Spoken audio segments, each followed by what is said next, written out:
Hello everyone, I'm Katie Randall here with Comment Magazine to talk to Dr. Gita Ramdharry, a consultant allied health professional specialising and has been working with me for many years around my CMT. So I'm really excited to speak with you today, Gita.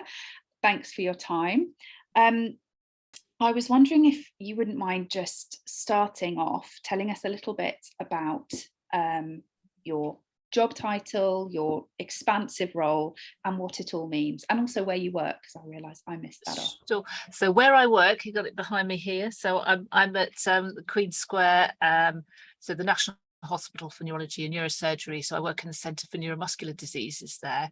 And so I work across nerve and muscle conditions, but muscle wasting conditions is sort of what the conditions I work with. So also see people with muscular dystrophy as well. And my job title, yes, isn't that an interesting one? Everybody goes, what is that? So a consultant allied health professional. I'm a physiotherapist by training, by background, and physiotherapy is one of 14 conditions which comes under the allied health professional umbrella. That includes occupational therapy, speech therapy, radiography, paramedics, lots of small professions, but we come together under the AHP umbrella. And consultant roles in non-medical professions are quite reasonably new.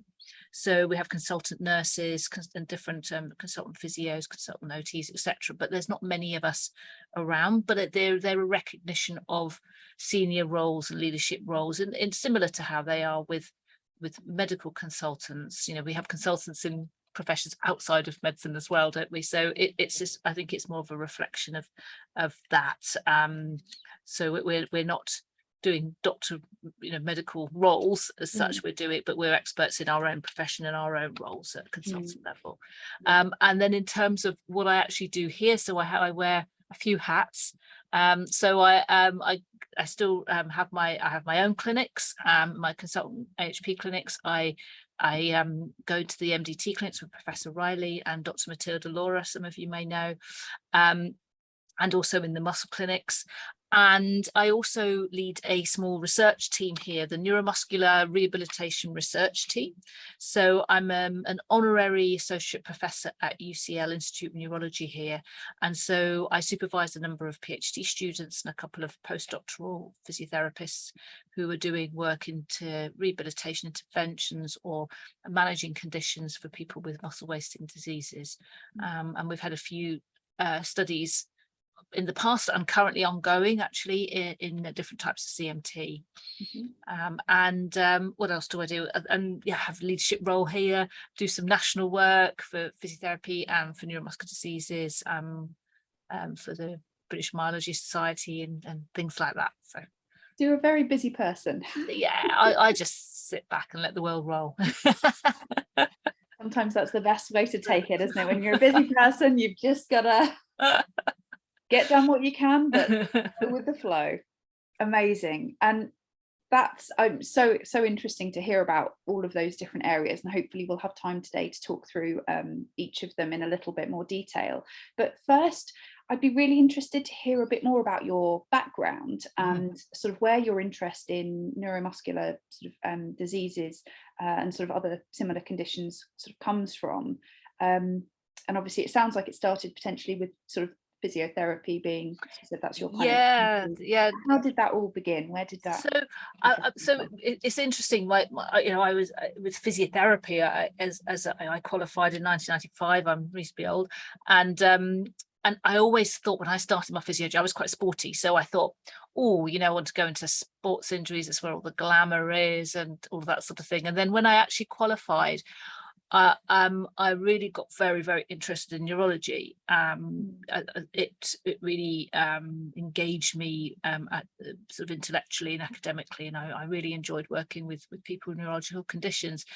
And I worked in several of London teaching hospitals, and then came to Queen Square as I think what would now be a equivalent of band 7 physio, but back then it was a senior one, and I worked in the outpatient department where some of my duty there was to work with the orthotist in the orthotics clinic. So that's where I think I'd seen 1 or 2 people with CMT before then when I in previous hospitals, but that was where I started to really see people coming through, and of course through orthotics being such an important intervention for people with CMT, got very interested. Did a master's looking at insoles, actually in people with MS, not with CMT. But then an opportunity came up to do my PhD. So I came here in 2001, started my PhD in 2004 with my supervisor was Professor John Marsden, who now works down in Plymouth, but he was a postdoctoral physio and researcher here. And we did a study looking at walking patterns, people with CMT, and also looking at what happens when the compensatory strategies that people use start to fatigue, and also the impact of different types of ankle braces. So that was that was 3 years of my doing my PhD, which I absolutely loved. I loved doing my PhD, and it was my first foray into gait analysis, so the 3D walking patterns and all of that sort of thing. So getting back to the science that I actually really enjoyed. So I really got a chance to really nerd out. I loved all of that. And then so although after that I went and worked as a lecturer for a while just to stay in academia, but kept my strong links up, Professor Riley in particular, and so was able to apply for more grants, some of the exercise studies that some people may have participated in, and it's grown from there. The work of balance, the work we've been doing on self-management, and we've got another study going on at the moment looking at orthotics and MRI. So it's snowballed from there. Wow. And I think that just jumping back to your PhD piece there, that's so interesting, because the compensatory kind of muscle work is fascinating to me. As I know personally, and I'd be interested to hear if any other of our readers have a similar sort of situation, but I know my this is where my non-medical my ignorance is showing, but the muscles on sort of the sides of my thighs are very much so much stronger. They're completely, they're compensating so much for all of that muscle wastage at the lower end, and I do kind of really have to think about making sure I'm sort of stretching out and using all of the legs muscles in slightly different ways, because I know I'm building up those thigh muscles in a way that the others sort of aren't getting. It's interesting, and I was actually discussing this with a physio colleague today, is that what I think people need to understand is that the compensatory strategies that, from a movement perspective, that you've developed over many years, and other people have developed, actually means that you are the most efficient of how you walk and move with that level of weakness. Now, if overnight somebody were to give me the same weakness, I wouldn't be able to walk. Your brain has become so fine-tuned and with little adjustments that it is the most efficient. And we actually, some of my PhD work was looking at that. So I was really mean to a lot of my colleagues and who volunteered as people without CMT, and we basically we fatigued the calf muscles to the point where they couldn't do a heel raise at the half of the range. So he's like through a continual fatigue. I was not very popular because it was quite sore, apparently. I know I did it as well. And the walking pattern, and then we got them to walk and track the pattern, and the walking pattern was different to when we compared to people with CMT, which was actually quite interesting. So it did a completely different strategy, because it wasn't, and it was less efficient because it wasn't one that was slowly learnt and tweaked over time. It's an area I'm really interested in, so that's why we have to sometimes be a bit careful when we introduce some types of orthotics, for example, that they don't push people in the wrong way, that it knocks people's strategies off. So it's we were quite aware of that. Definitely. And yeah, it sounds like, as you say, that piece of that formative sort of piece of work for you really has shaped the way you're thinking about kind of sort of support and management ongoing for people with CMT and other neuromuscular diseases or conditions. Amazing, interesting. So some of those kind of key highlights or research points that kind of came out of that study, what sort of were some of the sort of conclusions, I guess, that you drew out? So, well, that was one of the key ones, Yeah. is actually just by replicating the weakness in other ways doesn't mean to say that the same pattern emerges when it's done quickly, as opposed to slowly over decades. That was one study in the PhD, but the other one was actually how when we tried different types of orthotics, the positive effect that some of them had on the compensatory strategy. So with the right AFO, for example, ankle foot orthosis, so some of the softer braces that we tried at the time, whereas people were tended to pick their knees up high to compensate for a drop foot, the knees didn't have to lift so high. When we looked at the hip angles, people weren't having to flex their hips up so much, so that in turn would be less tiring.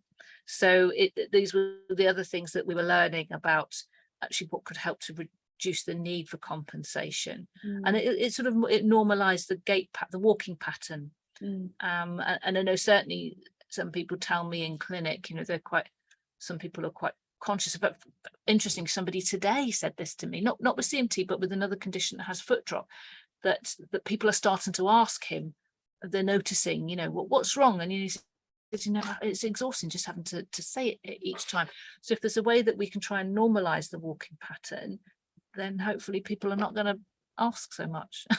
Oh, so true. And I don't know if others sort of with similar conditions or CMT feel the same, but when I'm sort of walking around on the streets, I feel like people are looking at me and sort of looking at like, what on earth is she? Why is she walking like that?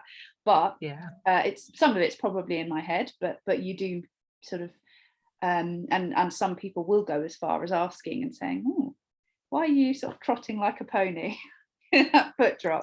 But I suppose it's just until society, we know as a whole, society aren't particularly au fait with, and with any form of sort of disability or additional need. Therefore, they anything that's atypical, people tend to query because we're inquisitive by nature. yeah. I was going to ask then, actually no, I was going to sort of touch upon the exercise that we did, and I think we've probably done it a couple of times over our kind of sessions together, but you've encouraged me to try on the various different supports that I have, ankle orthoses and or leg and ankle, and walk both sort of, and get someone to film you sort of so that you can see that gait pattern for yourself. So you sort of walk with, obviously, just if you're able to, just your bare feet, and then with the various different orthoses you have, and sort of back and forward, and then you can review and really look and see that kind of pattern. Is that something you do with quite a few of your? Yeah, I think it can be really useful, and I think it's a very personal thing as well. The point that people are happy to take on wearing AFOs. Some people really don't mind and just get on with it. Some people really, are quite resistant for some time, and it's a way of taking the focus away from the actual device. I've got one here, the actual nuts and bolts of the device, and actually what that device is doing for your walking, and aesthetics is important to a lot of people, and I know that, and what it looks like, and I completely understand that. I would be the same, to be honest with you, but sometimes it could actually, the alteration in walking pattern can be, as you say, what attracts people to you, rather than them spotting that there's something, that there's something around your ankle. So it's sort of just giving people more information about what different devices are doing to help them to make the decision on what they feel comfortable using. Yes, yeah, it was really helpful for me. So if I can encourage any of our readers to do the same, get someone to film you doing a catwalk. Yeah, exactly. Make a bit of fun out of it, and it's a useful exercise. Brilliant. So I'd like to just talk a little bit more then, Gita, about your work in clinic and your particular clinic. So obviously that spans across a kind of seeing a range of different patients with a range of different kind of conditions under the banner of neuromuscular diseases. And does that is a kind of a typical day like for you in your physiotherapy clinic? Or If there is such a thing. It's interesting because there's no day is the same, which is wonderful, which is absolutely what I love.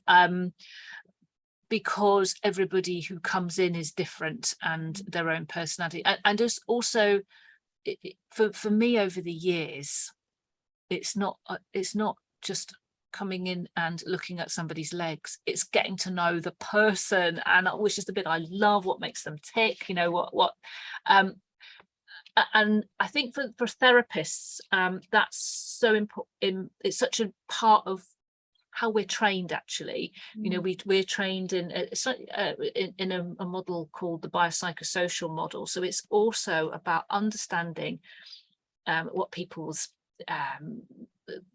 their work is, their family situation is, what their likes and dislikes are, you know, how they're feeling about things at the time, because actually that will really govern what we then do as an intervention. So if there's something that I think would be a great exercise for somebody to do, but they're really struggling with anxiety about going outside, then I've got to take that into consideration. Or, you know, I was just talking to somebody now who is a civil servant who is working absolutely around the clock at the moment because of, you know, very busy times, and is really struggling to be active. And so what impact is that happening? So I could hand that person a sheet of 20 exercises that they're just going to tuck away and not even be able to look at. Or we think about what are the opportunities in your day to be able to engage with a little bit here and a little bit there. So it's very much about that. And I think what that means is that every day is different because of the different range of people and personalities and situations I'm seeing, which I really love, and connecting with people. And also I'm so lucky in working in the area I do, that I get to know people over many years, like yourself, you know, and I'm sure there'll be some people listening who I've known for a long time, and that is I think that's a real privilege, actually, because for me, because we can, you know, we don't have to keep going back to the baseline again. We can just pick up from, and then, yes, you know, I think that's wonderful. And I think the more that there are specialist neuromuscular services around the country, then other people can access that and get to know their teams, and that familiarity and knowing where they can go to. I know that's not easy everywhere, but there are regional teams around now that people who can seek out, sort of in the northwest, northeast, southwest has got a good team, Oxford's got a great team, you know, so it's sort of finding people, but I so my days have varied, because there's some days I'm in MDT clinic, that so multidisciplinary clinic, that is, so I do a joint clinic with Dr. Laura, and then in Professor Wiley's clinic there's also the neurophysiologist, there's the research nurses, there's a clinical nurse specialist, so we all have our little role. And then when it's my own clinics, I sort of do my own thing a bit more, and then I also have my research days where I'm supervising my research students, helping them out in the lab here and there, writing papers, trawling the literature, applying for grants. That's the big one, and that's quite a tough thing. And I also do a little bit of work for UCL in our Department of Neuromuscular Diseases. So I chair their Equality, Diversity, Inclusion Committee there as well, and I'm hoping to sit on there's a disability group for the Institute of Neurology as well, for staff, to be able to advocate for staff who may have disability, and hopefully can pull from some of my practice for that as well. Yeah, brilliant. So you need a nice, good organised diary to get through all of that. I colour code. I love colour. My calendar it's like a rainbow. That makes it nice to look at, aesthetically pleasing. Yeah, brilliant. And you're so right about having a connection with your team. I know it's something I really, really value, having those warm relationships with, you know, everyone that I see, and I'm sure individuals across the country do, because it across healthcare, it's not always the case that you'll be seeing the same people each time, and it really does make for a more holistic kind of conversation when someone knows a bit of your background, and yeah, you've developed that relationship. So one of the things I wanted to pick up on was you mentioned that you sort of starting to see more and more CMT patients coming through your clinics, and that's something that kind of over the years has sort of increased a little bit.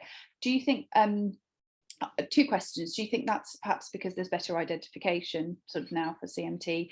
And secondly, what are some of the things that you sort of do alongside helping people sort of analyze their gait, look at sort of exercises or ways they can implement strategies in their daily life that will improve that sort of mobility, that physical fitness, and maintain a sort of quality of life? What are some of the things that you're sort of typically tending to do with CMT patients? Yeah.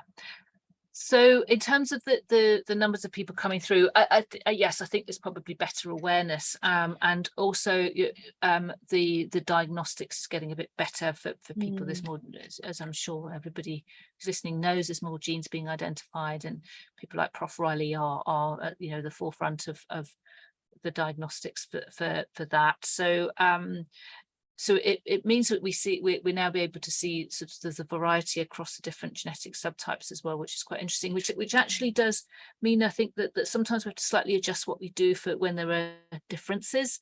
And certainly one of the studies we're doing at the moment, one of my PhD students is looking at one subtype called distal hereditary motor neuropathy. So she's doing some work in that type of CMT. So that's helpful, and it helps us to understand a little bit more, so we can direct what we do a bit more. In terms of what we do, so yes, orthotic management is a big one, exercise and activity is a big one, and managing fatigue, we link in with our occupational therapists very much with that, and we can sort of think about pacing from an exercise perspective or a physical activity perspective.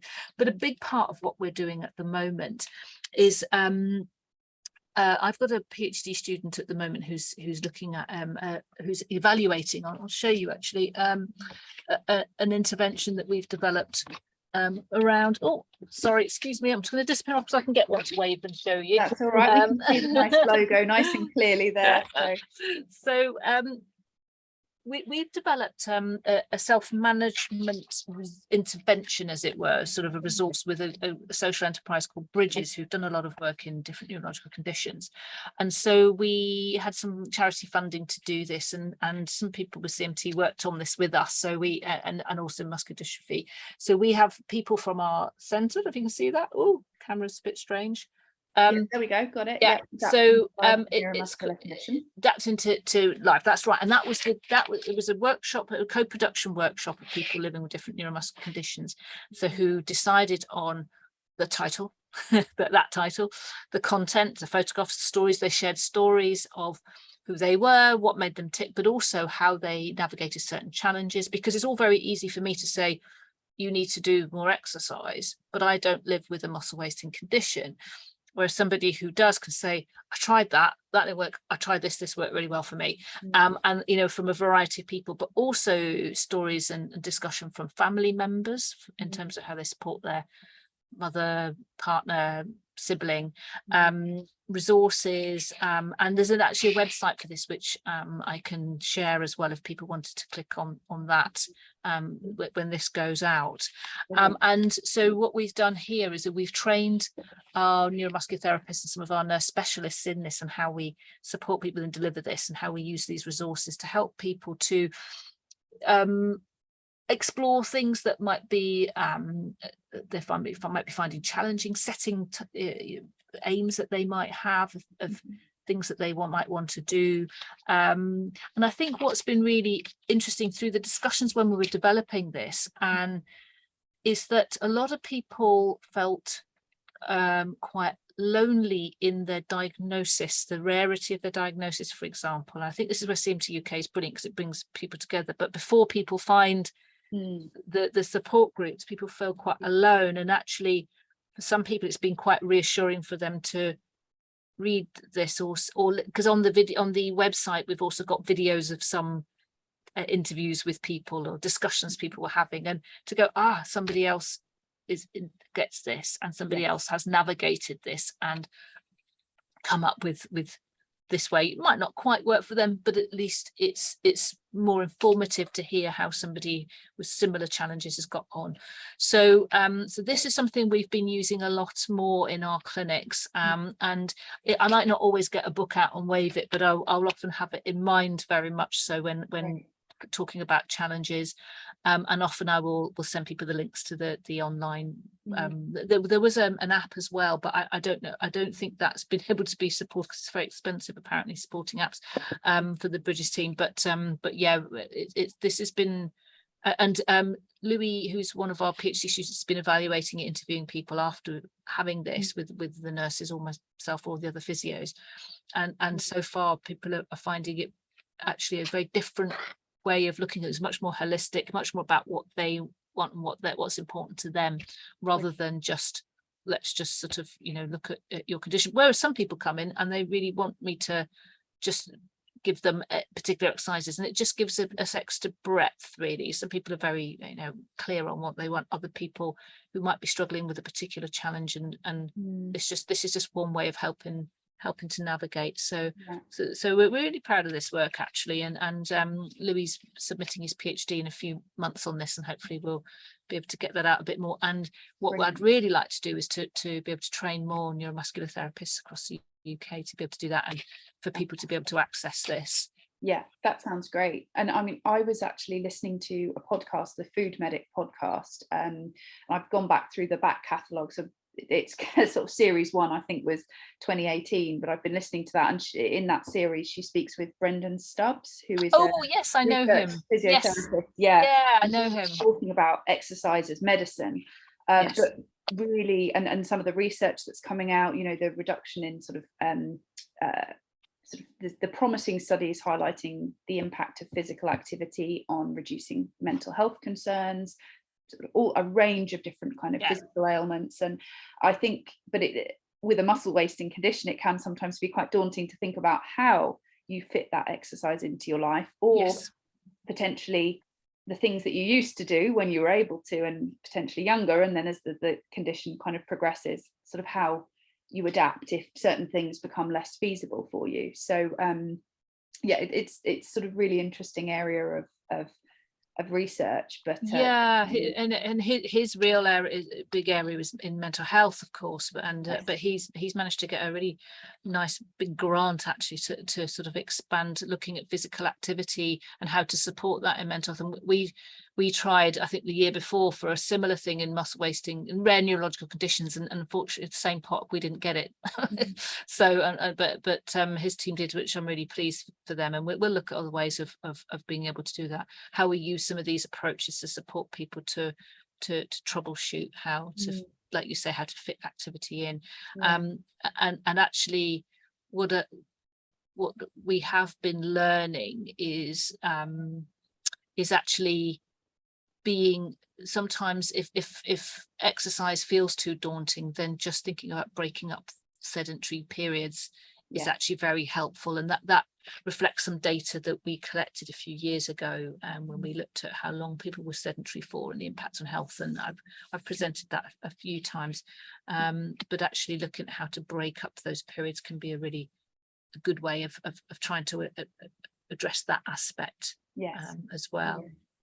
So the bottom line being that there is a movement for everyone, regardless of sort of the extent of what that movement looks like. There will be something that someone that I mean, some people love going to the gym and sweating it out for an hour and a half, whatever. I mean, I put my hands up and say I'm not a huge fan of the gym. I tend to like to take my exercise in other ways, but some people love that, and that's great. Other people would rather not go to somewhere like a gym environment. And actually there's been, because I love podcasts as well, and I've been listening to one where they were talking about intermittent exercise, and actually in some aspects it can be perhaps more beneficial to break your exercise up through the day. It's almost like every time you start the engine, there's more energy required to do that, and then restart it later and restart it later. So actually, could it be a better way of doing that, particularly if you're time poor? So I've been trying this approach, and there's a lovely lady I see in clinic. I saw her last week, and I was saying to her at the time, because she was working from home and struggling to stay active, I said, think a bit about like little exercise snacks through the day. And she said, well, why don't you just call it snack-a-size? So I said to her last week, I still haven't got my t-shirt with snack-a-size on it yet, but I will, because I think it's a great idea. But it is thinking about it in that way, little bursts of exercise. It's all cumulative. The effect is cumulative, and particularly if people are short on time or very fatigable. Yes. Then taking little bursts, and then having a good rest, and then little bursts again, mean that actually you can cumulatively get more done in a day. Brilliant. Yes, that's so great. If you wouldn't mind sharing that, I'll include that in the write-up of the article, that if you've got that podcast that you were listening to, particularly. I think it was just a Michael Mosley one. It was just one of these Just One Thing podcasts, but it was just quite neat. But he did have an expert on, which was quite good, but I'll find that. Well, thank you. That's marvelous. And I've got a few more questions, conscious of time, but we talked a little bit about your research at the start of the conversation, but are there any other kind of studies or areas of research that you're particularly interested in at the minute, or anything that kind of specifically, I guess, thinking that would relate to sort of management or treatment of Charcot-Marie-Tooth? Yeah, I think as there's new technologies and new materials coming on board to be able to assist with things, there's some, I've been linking in with the Japanese university recently as well to look at some things that might be on the horizon to do with how we might train gait using sort of cybernetic type technology, which is very exciting. So watch this space. It would be interesting to see if we can get some funding for that. But I think even understanding, because we've done, for example, we did a balanced training intervention, which we're going to try and expand, and people got quite a lot better with their balance with it, and understanding the mechanisms of that. So I always wanted to understand the neuroscience of it, so that there's that side of things, and really seeing if we can be more efficient with how we do certain things like balance training or exercise. The other thing as well is that we're sort of just on the cusp of seeing gene editing trials come through, and it certainly in some of the muscular dystrophy, certainly in SMA, spinal muscular atrophy, there's now a gene editing treatment that's now also being used in adults. There are different. Sorry, gene editing being. So it's a medication, right? So to sort of quieten down any effects of any gene mutations. I mean, it's much more complicated than that. I'm not a geneticist to be able to explain in detail, but that there is a type of hereditary neuropathy that actually does have a treatment now, and there is work being done, and so I'm really interested to see, well, and there's also studies of medications that are just coming on that might help to increase muscle, that's been looked at some of the muscle diseases. So I'm very interested in, okay, well, if we can halt progression or slow progression, and potentially if there is a way to increase muscle with some of these other medications, what happens when you use these amazing technologies and combine with rehabilitation? So can you expand the effects of some of these drugs and medications that may be on the horizon? So so sort of doing a bit of work with some of the drug companies that are doing these commercial trials, sort of keeping up. There's a group of us internationally who are AHPs, physios, podiatrists, and rehab doctors who are sort of trying to be involved with some of these studies at an early stage in terms of how we collect very accurate data. That's the other bit of research we do, as well as how we measure changes in people with neuromuscular conditions, changes in function as well as anything else. But actually being involved in those discussions, I think, is quite, at this early stages, is useful, because then it may be that once we're talking to them, we can introduce those ideas that might be further down the line. Yes. But if we're thinking about people getting maximum benefit and maximum effect from some of these technologies, these drug technologies, then that's only going to help people. So that's all very early, but it's something we're keeping an eye on as a group, and we want to stay involved with as well. Great. All sounds very intriguing, and as and when more information is available, I'm sure if a comment can be made aware, and we can share with our readers. Yeah, sure. Yeah, really, really interesting. Thank you. So I guess just my final question then is just to ask if you could share your sort of top tips, and I realise that we very varied for various people, but Yeah, top tips for sort of keeping healthy and sort of CMT management. What would you? the first one is move. Motion is lotion, a professor of told me once, who's a physio. Motion is lotion. So and I know that's not always easy, and there are some bits that don't move as well as others, but I say move rather than exercise, because just to, again, to reinforce that message that if we look at the definition of physical activity, it is about any movement that has, increases the energy consumption and requirement, and exercise might be part of that. Another aspect of it might be the energy you use when you go for walk your dogs, or do the housework. So it's recognizing that movement doesn't always have to be, as I say, structured in a gym or anything like that. We certainly see, and we've got some data to back that up as well, that the people who are more physically active tend to do a lot better. And also there is some hint coming from some of the work that was done by our colleagues in Sydney in Australia, that when they did a strengthening study for young people with CMT, that the people who did the strengthening, they got 30% stronger than the group who didn't, and they stayed stronger over 2 years. So is it protective? Possibly. So it's certainly positive. So move would be definitely the first thing. My second thing was, and it relates to move, but find things that you enjoy doing, because then it becomes a habit, or it becomes a bit more of part of your life as well. And it might be that this is where seeking inspiration from other people, it might be a good way of doing that, like with our Bridges work, or with CMT UK, if people are sharing ideas of how they've managed to stay active well, and what's worked well for them and what they enjoy doing. I suppose, what were the other?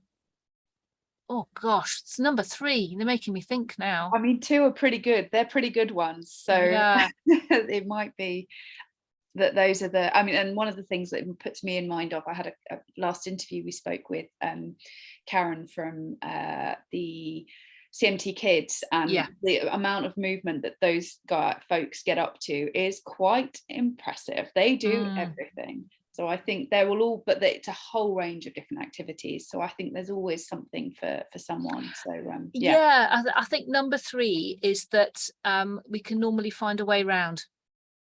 So actually, if you have an aim or a goal in mind, or a target, and at first it might seem overwhelming, but if you break it down into steps, so it by achieving those steps initially, and building on them, might be a way to get closer and get there. And also, I think one thing I learned through the Bridges work is that when you reflect back on, for example, over the last year, and we often do that in our clinics, it's also thinking about what have the successes been, what's worked well for me, and as well as what's changed, because that you learn from what's worked well, what could you build on from that as well. And that's a bit more, I know that's a bit more sort of woolly, not woolly, that's the wrong word, but it's a bit different to what people think of